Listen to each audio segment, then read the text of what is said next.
नमस्कार, आप देख रहे हैं न्यूज़ 18 इंडिया। आपके साथ मैं हूं रवि ठाकुर। बीजेपी नेता शलमणि त्रिपाठी ने कैराना से समाजवादी पार्टी के उम्मीदवार नाहिद हसन पर एक वीडियो के जरिए हमला बोला है, बड़ा हमला बोला है। उन्होंने समाजवादी पार्टी सरकार के दौरान उन पर रंगदारी करने का आरोप लगाया है। साथ ही योगी सरकार के दौरान जेल भेजने की बात भी कही। नाहिद हसन को समाजवादी पार्टी ने कैराना से अपना उम्मीदवार बनाया है। नाहिद हसन गैंगस्टर मामले में आरोपी हैं और पिछले कई महीनों से फरार चल रहे थे, लेकिन उम्मीदवारी के ऐलान के बाद पुलिस ने उन्हें गिरफ्तार कर लिया है। नाहिद हसन फिलहाल जेल में बंद है और बीजेपी ने नाहिद हसन के जरिए समाजवादी पार्टी पर बड़ा हमला यहां पर बोला है।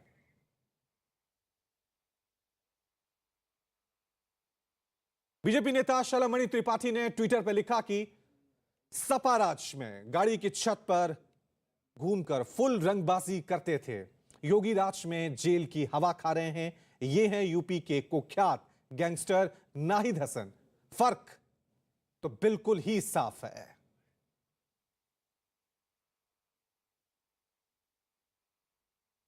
इस मुद्दे पर बातचीत करने के लिए खुद हमारे साथ इस वक्त बीजेपी नेता शलमणि त्रिपाठी हैं। शलमणि जी, नाहिद हसन अब जेल में है, बड़ा हमला बोल रहे हैं आप समाजवादी पार्टी पर। तो देखिए, समाजवादी पार्टी बार बार ये पूछती है कि क्या फर्क आया है, तो हम उनको देखिए, जनता को तो पता है क्या फर्क आया है, लेकिन समाजवादी पार्टी को अगर फर्क नजर नहीं आ रहा है तो हम फर्क दिखाने का प्रयास कर रहे हैं कि वो नाहिद हसन वो हैं जिनके खिलाफ दलितों के उत्पीड़न का मामला है। नाहिद हसन वो हैं जिनके चलते कैराना का पलायन हुआ। नाहिद हसन वो हैं जो गाड़ियों के बोनट पर घूम के, छत की बोनट पर घूमकर ये पूरे कैराना में, शामली में खौफ का पर्याय हुआ करते थे। नाहिद हसन वो हैं जिनके खिलाफ गैंगस्टर एक्ट लगा हुआ है। वो योगी राज में जेल के भीतर हैं और समाजवादी पार्टी के भीतर कैसे वो गुंडागर्दी करते थे, ये इस बात का प्रमाण है कि फर्क आया है। मुख्तार अंसारी उत्तर प्रदेश का टॉप मोस्ट वांटेड डॉन रहा है। मुख्तार अंसारी के नाम पर लोग थर-थर कांपते थे समाजवादी पार्टी की सरकार में। जेलों में रहकर भी मुख्तार अंसारी का बिल्कुल एक अपना रसूख चलता था, लेकिन योगी जी के राज में कैसे मुख्तार अंसारी अपनी जान की भीख मांग रहा है, ये भी उत्तर प्रदेश के लोगों ने देखा है। ये फर्क साफ है। अतीक अहमद गरीबों की, दलितों की, वंचितों की, पिछड़ों की जमीनें कब्जा करके उस पर अपनी कोठियां बनाता था, आज उन कोठियों पर बुलडोजर चल रहा है। ये फर्क आया है। तो मुझे लगता है कि समाजवादी पार्टी को ये फर्क दिख तो रहा है, लेकिन महसूस होने के साथ साथ वो जनता के सामने उसको स्वीकार नहीं कर रहे, इसलिए हम उनको फर्क दिखाने का प्रयास कर रहे हैं। ठीक है, हमारे साथ इस वक्त समाजवादी पार्टी की तरफ से सुनील यादव भी जुड़ गए हैं। सुनील यादव जी, बीजेपी कह रही है फर्क साफ है, जो गैंगस्टर हैं, गुंडे हैं, वो जेल में। नाहिद हसन के जरिए आप पर बड़े सवाल उठाए जा रहे हैं। बड़ा सवाल यही है कि नाहिद हसन जो है, क्या अब भी आपके कैराना से उम्मीदवार हैं या बदलेंगे गिरफ्तारी के बाद? देखिए, मैं केवल ये कहूंगा कि नाहिद हसन पे जितने मुकदमे हैं उससे 2-3 गुना ज्यादा मुकदमे योगी आदित्यनाथ पे थे।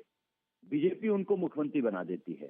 उनसे 10 गुना ज्यादा मुकदमे इनके उप मुख्यमंत्री पर थे, उसे उप मुख्यमंत्री बना देते हैं। हाँ, फर्क साफ है कि बेटी के साथ दरिंदगी करने वाले आपके लिए राष्ट्रवादी हो जाते हैं, शासन प्रशासन मिल करके उसको रात में जला देते हैं। उन्नाव की बेटी को जला देते हैं, जलाने वाले आपके साथ खड़े होते हैं। नहीं, आप मुझे ये बताइए, नाहिद हसन आपके उम्मीदवार रहेंगे कैराना से? मैं ये कह रहा हूं कि नाहिद हसन योगी आदित्यनाथ से छोटे अपराधी नहीं, उम्मीदवार रहेंगे कि नहीं रहेंगे ना, क्योंकि अब तो गिरफ्तार हो चुके हैं। उम्मीदवार नहीं है वो। उम्मीदवार नहीं है। ये बताएं योगी आदित्यनाथ चेहरा है इनके कि नहीं है? ठीक है, शलमणि त्रिपाठी जी से मैं जवाब लेता हूं। जवाब दीजिए शलमणि जी। देखिए, ये समाजवादी पार्टी है, मुख्यमंत्री के लिए, लोकप्रिय मुख्यमंत्री के लिए किन शब्दों का इस्तेमाल कर रहे हैं, मुझे इस पर कोई कुछ नहीं कहना। ये प्रदेश की जनता देख रही है। समाजवादी पार्टी की बौखलाहट का आलम देखिए कि नाहिद हसन की तुलना और मुख्यमंत्री के लिए किन शब्दों का इस्तेमाल कर रहे हैं, क्योंकि वो एक हिंदू संत है, वो एक कर्मयोगी है, वो उत्तर प्रदेश की जनता की सेवा कर रहे हैं, अपना परिवार छोड़ के, सब कुछ छोड़ के।